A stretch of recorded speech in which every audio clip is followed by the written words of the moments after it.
Ça tourne. Fondation 23 juin 2007.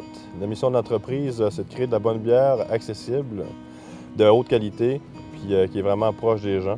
Donc nous, c'est vraiment un milieu de vie qu'on veut créer en Gaspésie, puis une image de marque pour la Gaspésie. Pour être un Gaspésien de naissance et d'origine, j'ai toujours des grosses fiertés d'être un Gaspésien, de pouvoir faire l'acquisition d'une entreprise qui est capable de se tailler une place autant au niveau national qu'international. Puis les défis, nous, c'est vraiment ce qui nous stimule. Pour avoir fait de la compétition toute ma vie, je vois chez Pit Caribou que ce volet-là est vraiment très actif. Fait que ça relie mes passions, puis en même temps le désir de vouloir faire en sorte que ma région se développe aussi, qui est une région qui mérite d'être développée encore plus.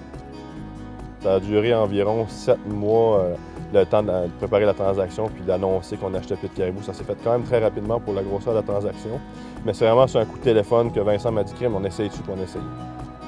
Vincent et moi, on avait chacun nos forces, nos faiblesses. On était capable de bien se dispatcher ce qui se passe en termes de problèmes organisationnels, défis organisationnels. Le succès de ça provient aussi de l'équipe de travail en grande partie aussi qui a voulu embarquer avec nous. Oui, il y a eu des améliorations, il y a eu des changements, mais ça prend des gens qui sont prêts à adhérer à ça.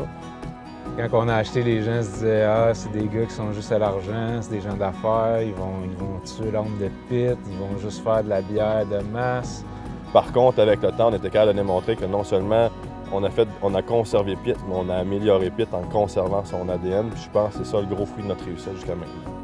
Quand je vais dans les festivals de bière, puis que je suis entouré de plein de gens qui me posent des questions, puis que je déguste des bonnes bières avec eux autres, puis que je leur parle de notre projet, puis de tout ce qui s'en vient, tout ça, je me rends compte que je suis à la bonne place. Puis quelqu'un qui a vraiment l'âme entrepreneuriale va le sentir énormément parce que souvent, quand on ne travaille pas pour nous, on a un plafond de verre au-dessus de la tête. Donc la possibilité de ne pas avoir de plafond de verre peut te dire d'abord je le mets où là? C'est le fun en maudit parce que c'est une source de motivation extrême. On n'est pas juste des passagers dans le train, on veut conduire ce train-là puis aller de l'avant.